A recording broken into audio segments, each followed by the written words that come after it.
The storm rolled in heavy that night, dark clouds swallowing the sky above Long Island, as if nature itself wanted to hide what was about to happen. The year was the late 1970s, and while the Amityville case had already gained notoriety among civilians, whispers had begun circulating in places far more secretive: military circles, intelligence offices, and black budget departments, tasked with investigating things that weren't supposed to exist.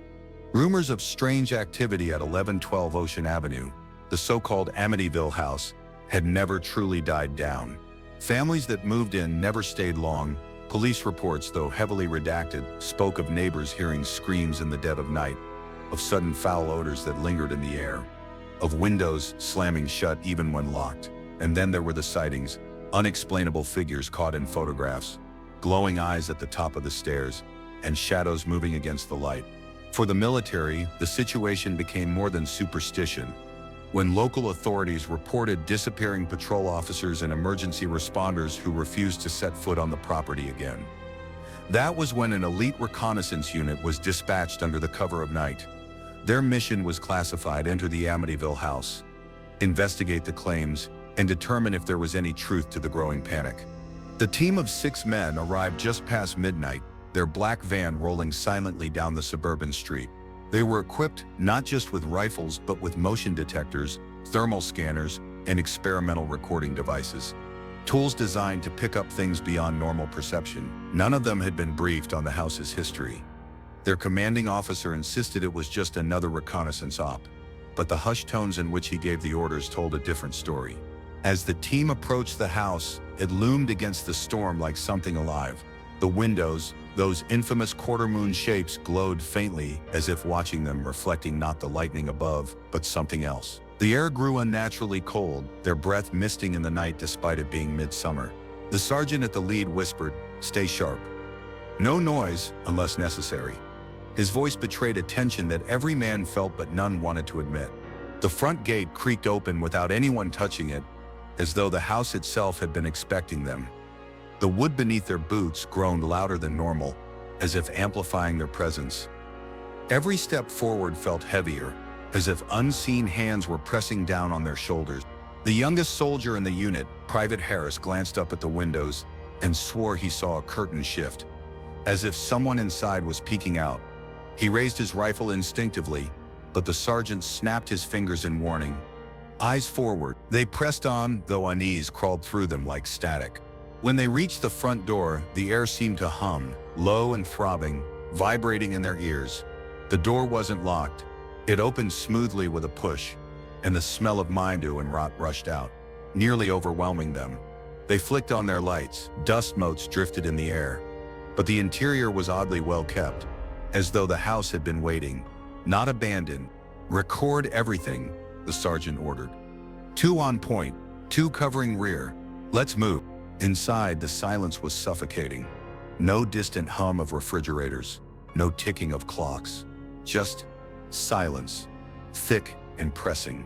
Every beam of their flashlights seemed swallowed by shadows, cutting visibility short. They stepped into the living room, the site of the infamous murders years earlier. The wallpaper still carried faint stains, brown and uneven, that no cleaning could erase. So one of the men muttered, "Blood!" Another hissed at him to shut up. Their scanners began to flicker, glitching as though static were interfering.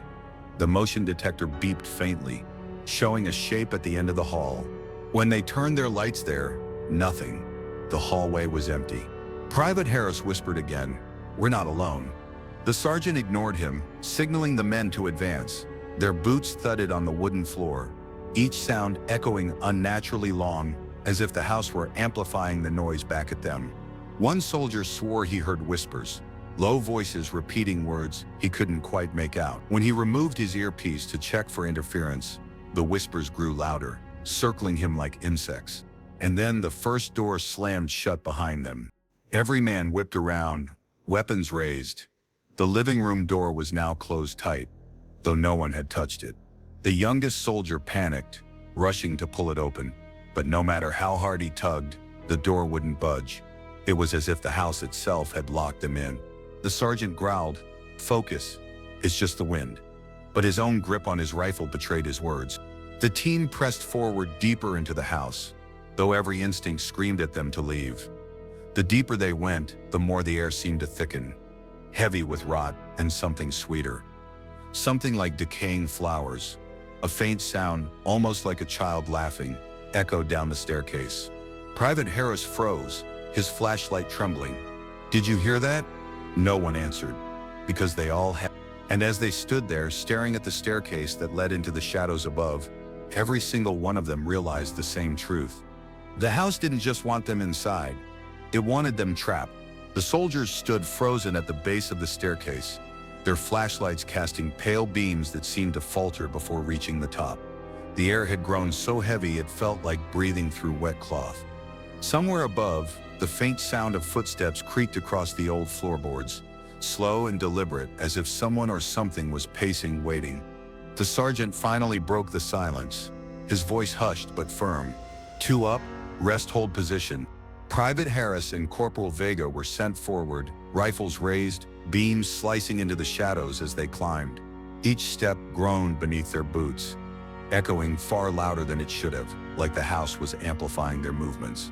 By the time they reached the landing, sweat dripped down their temples, though the air around them was freezing.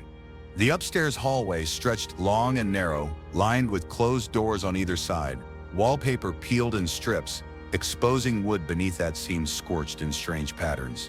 Harris reached for the first door and paused when he noticed it.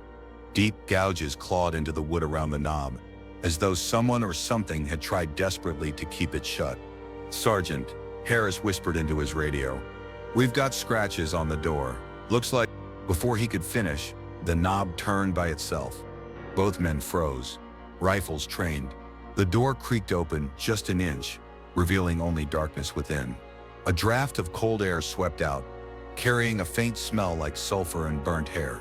"Clear it," came the sergeant's order. They pushed the door open and swept inside. The room was small, maybe a bedroom once, but it was stripped bare, just walls, a broken chair in the corner, and a single small window that looked out onto the street. Harris felt relief for half a second until Vega's flashlight beam caught something on the wall. Words, dozens of them, carved deep into the plaster. "Help me, get out, it won't let us leave." The words overlapped, scratched in different handwriting, some frantic, some almost childlike. The final line at the bottom, darker than the rest, read, "It lives in the walls." Vega swore under his breath. "This isn't right. This ain't just vandalism." Before Harris could reply, the window slammed shut with a force so violent the glass cracked. Both men spun around, rifles raised, but there was nothing there, no wind, no intruder, just the lingering vibration of the frame. The sergeant's voice crackled through the radio. "Report." "Room's clear," Harris lied, his voice shaking. He didn't know why he lied. Maybe because saying the truth out loud would make it too real. They moved back into the hallway, joining the others who had begun to ascend the stairs. The team regrouped at the landing, 6 soldiers now standing in that narrow hallway where every shadow seemed alive. "Keep moving," the sergeant ordered, though his jaw clenched tight. "Check each room." They advanced door by door. Some opened to empty bedrooms, stripped bare. Others revealed spaces with broken furniture, moldy carpets, walls that seemed to groan when touched. But it was the third door that broke their composure. The corporal kicked it open, and the team swept in with rifles raised, only to stop dead. The room looked wrong, not decayed like the others. It was set up as if someone still lived there. The bed was neatly made. Toys sat on shelves. A rocking chair creaked slowly back and forth, though no one was near it. On the wall hung a framed photograph. It was of a family, 2 parents, 3 children, smiling. But their faces were scratched out, gouged away with something sharp. Only empty, scarred patches remained where eyes and mouths should have been. The rocking chair creaked louder, moving faster now. Private Harris felt his stomach drop. "We need to get out." But before the sergeant could respond, the temperature plummeted. Their breath came out in thick clouds of mist. And then the sound, a low growl, rumbling through the floorboards, vibrating the walls. One of the soldiers swung his rifle toward the closet. "Something's in there." The sergeant gave a nod. The door was yanked open. Empty. Just coats swaying on hangers. But then from deeper inside the wall came a thud, slow, heavy, like fists pounding from the other side. Every man in the room stepped back, rifles shaking. The pounding grew faster, louder, until cracks split the plaster. Dust rained down as if something was trying to force its way out. "Fall back," the sergeant barked. "Now." They scrambled into the hallway just as the wall in the bedroom burst outward with a deafening crash. Splinters and plaster shot into the hall, and though their flashlights caught nothing solid, every man swore they saw a shape in the debris, tall, twisted, with eyes that burned faintly red. Then came the scream, not from the soldiers, but from the house itself. The walls groaned, the ceiling vibrated, and a sound like dozens of voices crying out all at once filled the air. Private Harris clamped his hands over his ears, but the sound was inside his skull, burrowing deep, impossible to block. The sergeant grabbed his radio, shouting over the noise, "Command, this is Bravo team, we've got..." His words cut off in static. The radios were dead. Lights flickered, beams sputtered, plunging them into strobing darkness. In the flashes, the soldiers saw things that weren't there a second before. Faces in the wallpaper, figures at the end of the hall, black shapes crawling across the ceiling. One man panicked and fired a burst down the corridor.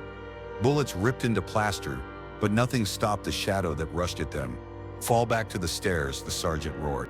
The team stumbled backward, boots pounding the wood as they retreated. But the staircase they had climbed only minutes earlier now stretched impossibly far away, the hallway warping and bending like the house itself was alive, twisting its insides to keep them trapped. Private Harris looked back once, just for a moment, and what he saw would haunt him forever. At the end of the hall, standing perfectly still, was the silhouette of a child. Small, no taller than his waist, but its head tilted at an unnatural angle, and its eyes glowed faintly white. The moment he blinked, it was gone. The sergeant shoved him forward. "Move!" And as the unit bolted down the impossible hallway, rifles clutched tight, every single one of them realized something chilling. This wasn't a mission to investigate. It was a trap. The house had called them here, and now it wasn't letting them go. The soldiers stumbled down the twisting hallway, adrenaline pounding through their veins, the sound of boots hammering against the warped wood.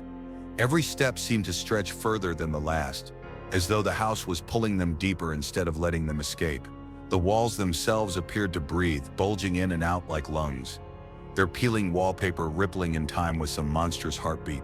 The sergeant barked, "Stay together, don't break formation." His voice carried a strength that held the men from shattering completely, but even he could feel the grip of terror crawling up his spine. He had led missions in combat zones, faced enemy fire, and watched friends fall beside him, but nothing had prepared him for this. They finally reached the staircase, but when they aimed their flashlights down, what they saw froze them all. The stairs didn't descend normally anymore. Instead of leading to the front hallway they had entered from, the staircase spiraled downward into complete blackness, twisting endlessly like a snake burrowing into the earth. The bottom was gone, swallowed in shadow.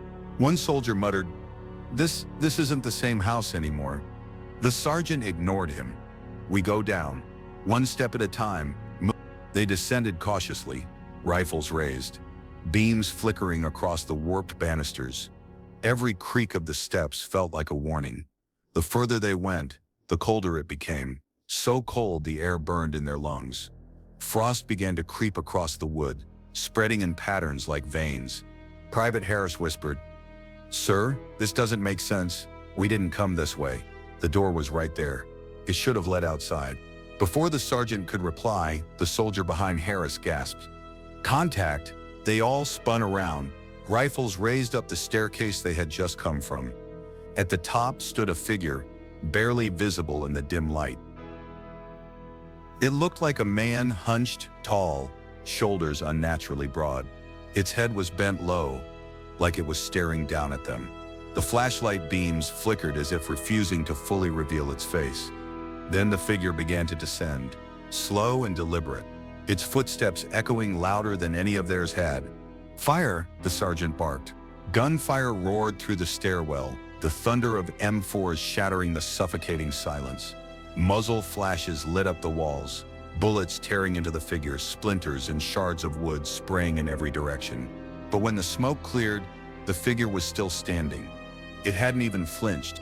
Then it did something that froze every man's blood. It smiled. Not a warm smile, not even a human one. Its mouth stretched impossibly wide, splitting its face into something grotesque, teeth jagged and wrong. The figure dropped to all fours, spider-like, and began rushing down the stairs with unnatural speed. "Go! Move!" the sergeant roared. The men bolted down, nearly tumbling over each other in their panic. The stairwell twisted and warped as if it were alive. But somehow, mercifully, they burst through into a wide hallway below. The figure didn't follow, but its laughter did. A low, guttural sound that rattled their bones, echoing endlessly until it faded into the walls. They regrouped, gasping for breath. Flashlights scanning the new corridor. This level of the house was different. The walls weren't covered in wallpaper or dust. They were stone, rough and wet, like they had stepped into some kind of underground cellar. But there had never been a cellar on the house's blueprints. "Where the hell are we?" one soldier whispered. As they advanced, the air grew thick with the stench of rot. Their boots splashed into shallow puddles, though no pipes or water sources could be seen. The walls dripped like the house itself was sweating. Then they found the first body. It sat slumped against the wall, a skeleton in tattered clothes, jaw open in a silent scream. Around its neck hung a rusted chain, padlocked tight. Scratched into the stone beside it were the words, "We couldn't get out either." The soldiers exchanged looks, their fear hardening into grim realization. Whatever this place was, others had been here before them, and those others hadn't made it out. As they moved deeper, more skeletons appeared, some chained to the walls, others collapsed in heaps on the floor. Some were small, too small. The size of children, each one bore the same expression, mouths open, hands raised as if to shield against something that never stopped. Private Harris muttered, voice cracking, "This isn't right, this isn't real." But it was real. The smell of decay proved it. The sergeant kept them moving, though his jaw was tight and his hands shook despite his best efforts to hide it. They came to a large wooden door, heavy and ancient, with iron bands bolted across it. Carved into the wood were strange symbols, deep and jagged, none of them recognizable. "Breach it," the sergeant ordered. Two soldiers forced it open, the hinges screaming. Beyond was a chamber that looked more like a crypt than a room. Candles burned though no one had lit them, their wax dripping endlessly though the flames never dimmed. In the center stood a table or an altar. On it lay another body, fresher than the skeletons outside. A man in torn military fatigues, his eyes wide open, mouth twisted in terror. His skin was pale, almost gray, as though life had been sucked out of him. Pinned to his chest with a rusted knife was a scrap of paper. The sergeant carefully pulled it free, his eyes narrowing as he read. "If you're reading this, it already knows you're here. Don't follow the stairs, don't follow the voices, don't follow the children. There is no way out." The paper fell from his hand. The men stared at each other in silence, the weight of the warning crushing them. Then, in the corner of the chamber, came the sound of a child's laughter. Every flashlight beam whipped toward it, revealing nothing but shadows dancing along the stone. The laughter echoed again, closer this time, circling them. The sound of small feet pitter-pattering across the floor, though nothing was visible. One soldier snapped, firing into the darkness. The muzzle flashes lit the chamber, and for the briefest second, every man saw them. Children, dozens of them. Their faces pale, eyes black pits, mouths stretched into smiles too wide, standing in every corner watching. And then the lights went out. The darkness swallowed them whole. For a moment, it was absolute, so complete that even the memory of light seemed like a lie. Every soldier froze, straining their ears, gripping their rifles tight enough to make their knuckles ache. In that pitch-black chamber, the only sound was their ragged breathing and the faint drip, drip, drip of water somewhere deep inside the walls. Then came the whispers, soft at first, like the rustling of leaves, but then clearer. Voices, hundreds of them, layered over one another, speaking in tones too low to understand, like a swarm of unseen mouths pressing against their ears. The soldiers turned in frantic circles, flashlights flicking back on one by one, beams slicing through the black. But what the light revealed was worse. The children were gone. The corners were empty. The walls themselves had changed. No longer stone and rot, but something softer, fleshy, like veins and muscles stretched tight across the frame of the house. The soldiers realized with horror that the chamber wasn't built at all. They were standing inside something alive. Eyes forward. "Stay sharp," the sergeant hissed, but his voice was trembling now, cracking under the pressure. He could feel it too, the sense of being swallowed, of the house digesting them piece by piece. Private Harris clutched his rifle and muttered prayers under his breath, his eyes darting toward every shadow. The others weren't much better. Combat-trained, battle-hardened, but here, in this place, their training meant nothing. You couldn't shoot whispers, you couldn't fight shadows. A sudden sound ripped through the chamber, a heavy slam like a door shutting somewhere in the distance. The walls shuddered, and the ground beneath them pulsed, throwing several soldiers off their feet. The lights flickered violently, beams slicing across the altar again, only this time it wasn't empty. The body that had been lying still moments before was sitting upright, its eyes rolled white, its jaw hanging loose, skin twitching with something crawling beneath. The corpse turned its head toward the squad with slow, unnatural precision, and then it opened its mouth. But it didn't scream. Instead, the same whispers that had filled the chamber spilled from its throat, louder now, weaving into words that clawed into the soldiers' minds. "You shouldn't have come. You shouldn't have come." The sergeant raised his weapon and fired. The gunshot cracked like thunder, echoing so violently it shook dust from the ceiling. The body fell back, holes tearing through its chest. But not a drop of blood spilled. The skin flapped open like dry paper, curling at the edges as if burned, until the body collapsed into ash. And then the laughter returned. The children's laughter, louder than before, overlapping with the whispers. A maddening chorus that pressed against the soldiers' skulls. "Move!" the sergeant bellowed.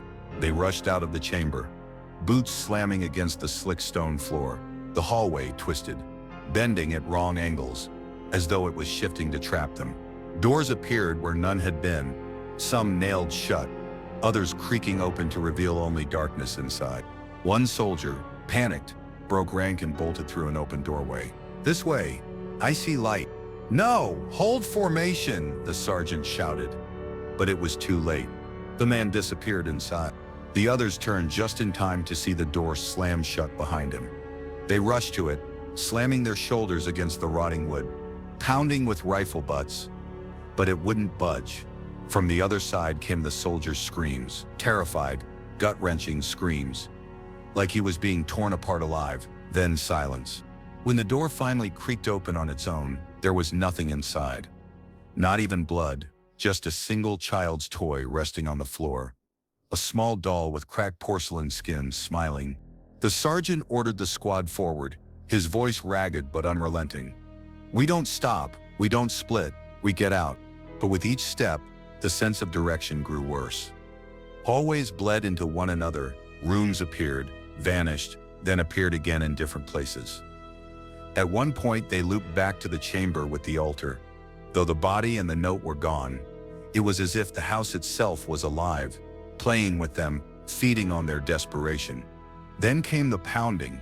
At first it was faint, like fists slamming on walls far away. But the sound grew louder, closer, until it shook the very floor. The squad spun in every direction, weapons raised, waiting for something to burst through the stone. But nothing came. Instead, the pounding moved beneath them.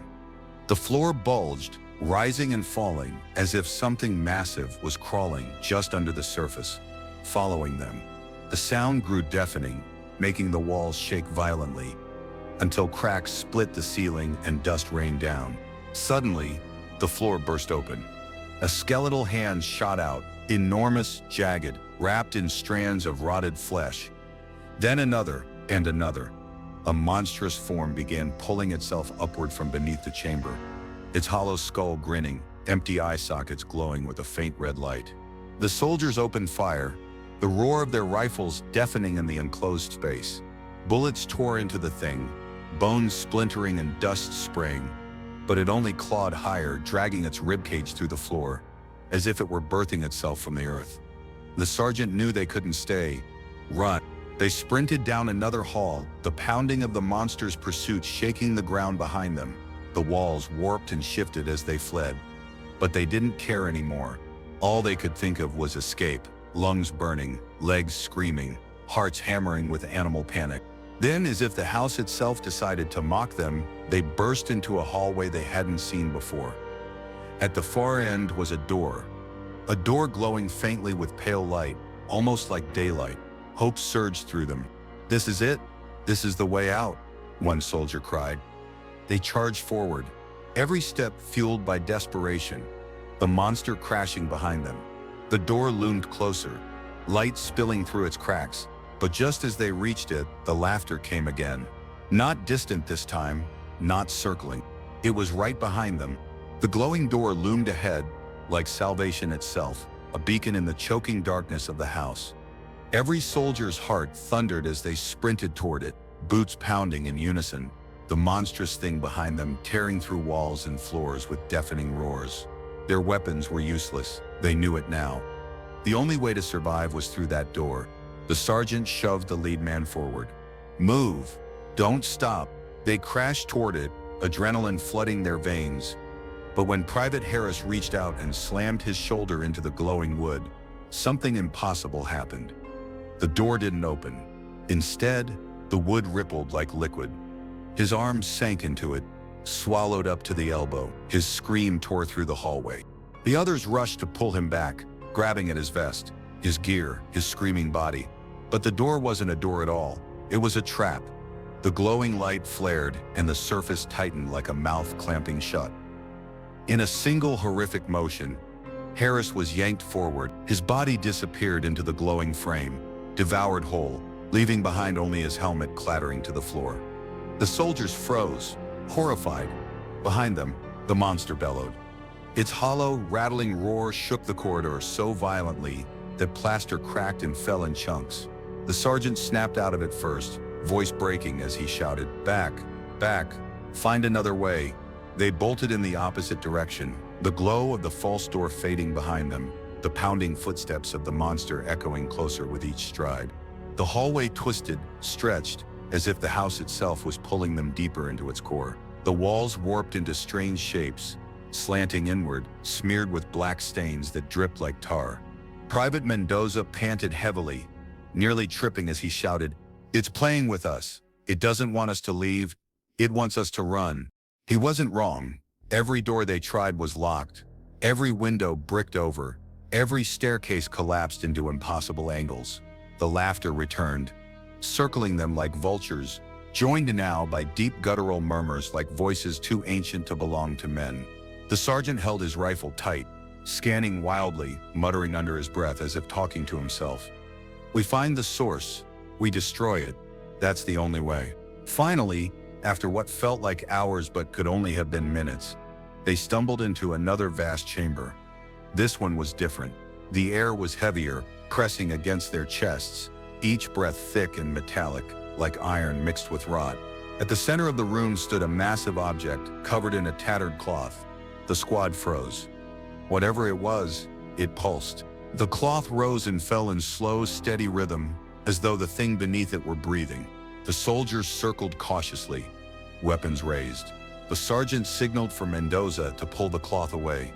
Hands shaking, the private stepped forward, gripped the fabric, and yanked. What lay beneath made every man recoil in horror. It was a heart, not human, not animal, but massive, larger than any of them, suspended in the air by blackened veins that stretched upward into the ceiling and downward into the floor. It throbbed with sickly, wet sounds, each beat sending tremors through the walls of the house. The realization hit them all at once. The house wasn't just alive. The house was this heart. This is the source, the sergeant whispered, his face pale. "The house is feeding, and we're the food." Before they could act, the whispers surged again, so loud now they seemed to come from inside their skulls. The words were clearer, overlapping in hundreds of voices, male and female, young and old. "Join us. Feed up. You belong here. One soldier dropped his rifle, clutching his head, screaming as blood poured from his nose. His body convulsed violently before collapsing lifeless to the floor. The heart beat faster. The house trembled. The monster's pounding footsteps thundered toward the chamber, shaking loose pieces of the ceiling. Dust rained down, cracks splitting across the walls. The squad fired instinctively at the heart, bullets ripping into its wet flesh. Each shot made it shudder, spraying thick, black ether across the floor. The screams in their heads grew unbearable. Then the heart retaliated. The veins shot outward like living whips, lashing at the soldiers. One wrapped around Mendoza's leg and dragged him screaming across the chamber. The others fired wildly, shredding the vein to pulp, but not before the heart yanked him close. His scream cut off in a spray of blood as he was torn apart in front of them. The sergeant roared, rage boiling over fear. "Focus fire. Tear it apart." They unleashed everything, bullets, grenades, anything they had left. Explosions rocked the chamber, tearing chunks of flesh from the monstrous organ. Black ichor sprayed across the floor, the walls, even across the soldiers themselves. The heart's rhythm faltered, stuttering into irregular beats.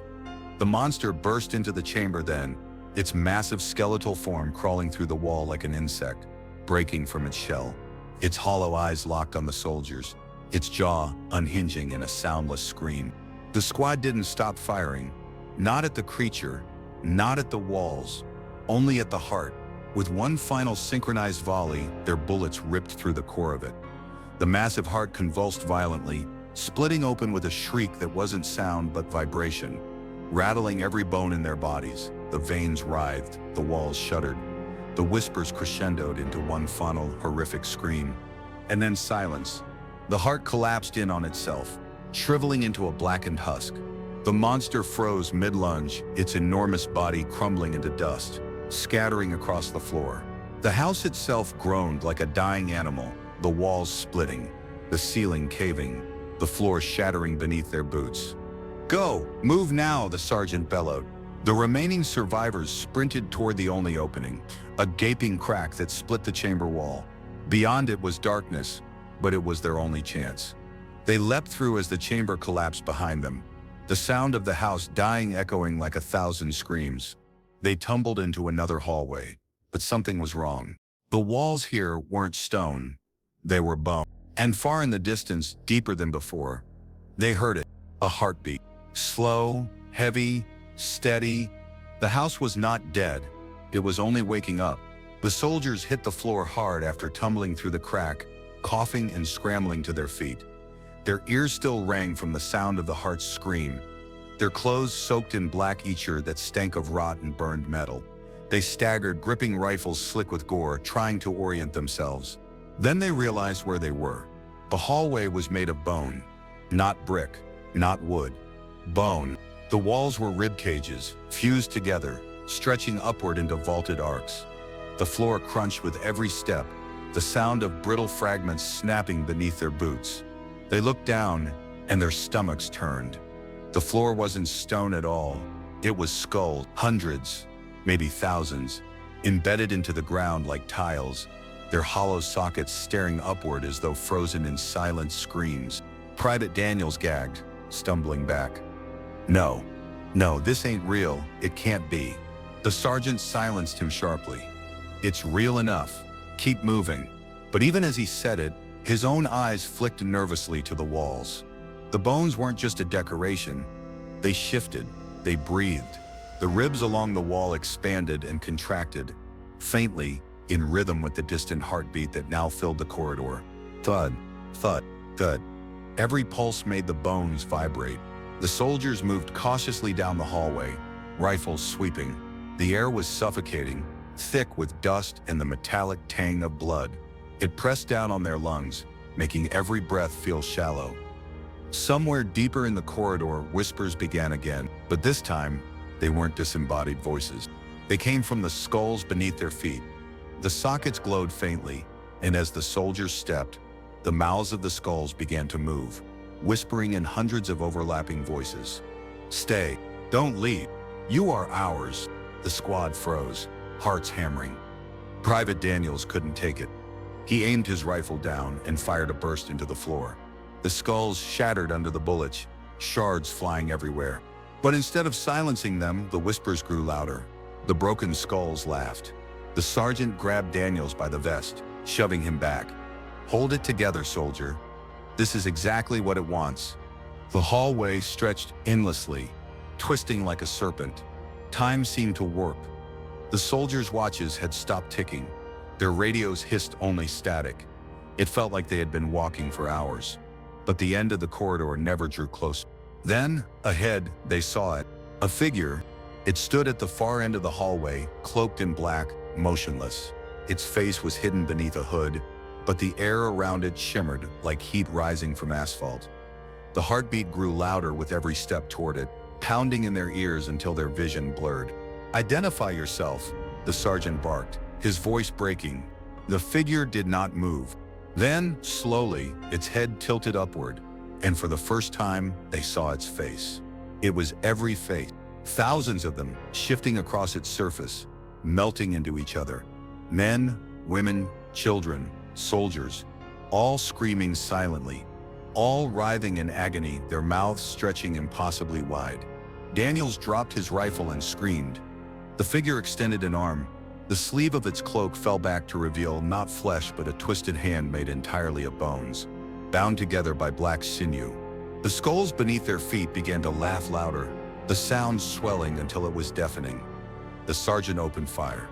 The rest followed, rifles chattering, muzzle flashes lighting the bone hallway in staccato bursts.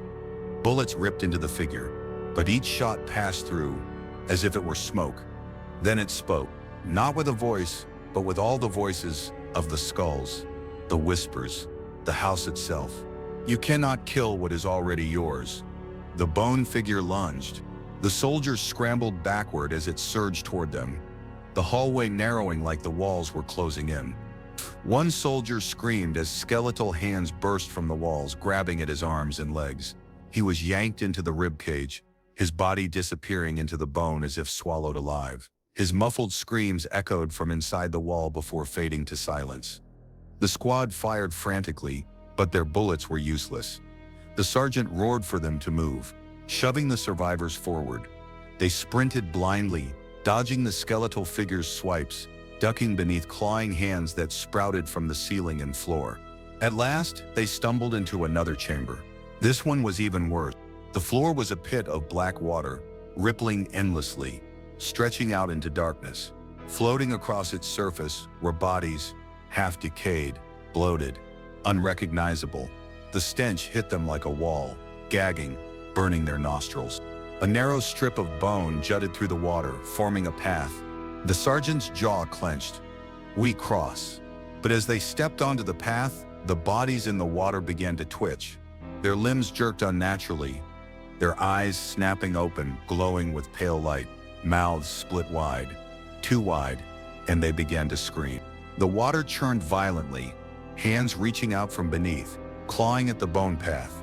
One soldier slipped, screaming as he was dragged under, his rifle vanishing in the froth of arms and rotting faces. His scream was cut off with a wet gurgle. The others sprinted, racing across the bone bridge as fast as they could, firing at the grasping corpses. Every step was chaos. Hands clutching, screams rising, the bone figure behind them advancing without hurry, knowing escape was impossible. Finally, they reached the far side, throwing themselves onto solid ground. Panting, shaking, they turned, but the bone path had vanished. So had the water. They weren't in the chamber anymore. They stood in the foyer of the house again, the very place where they'd first entered. The same cracked tiles, the same rotting wallpaper. For a moment, silence. Then the front door creaked open. Cold night air rushed in, smelling of pine and wet earth. A glimpse of freedom, but no one moved, because outside, in the moonlight, they saw them.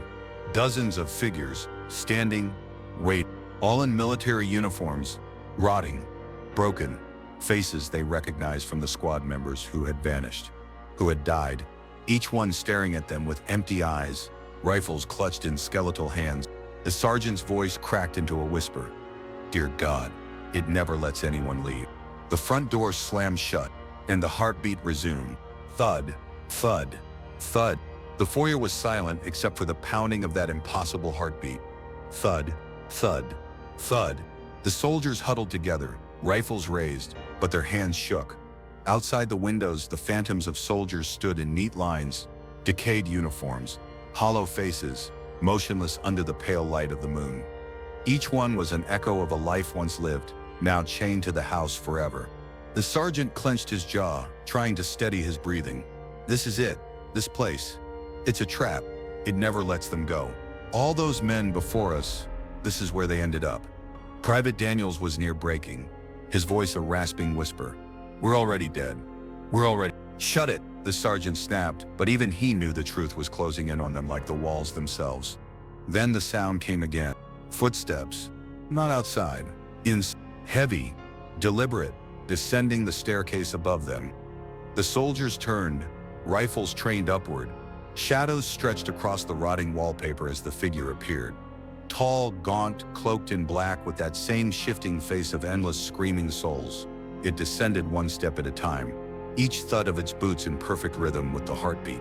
Thud, step, thud, step. The house seemed to darken with every movement. The walls bled moisture, wallpaper curling as if recoiling from the thing.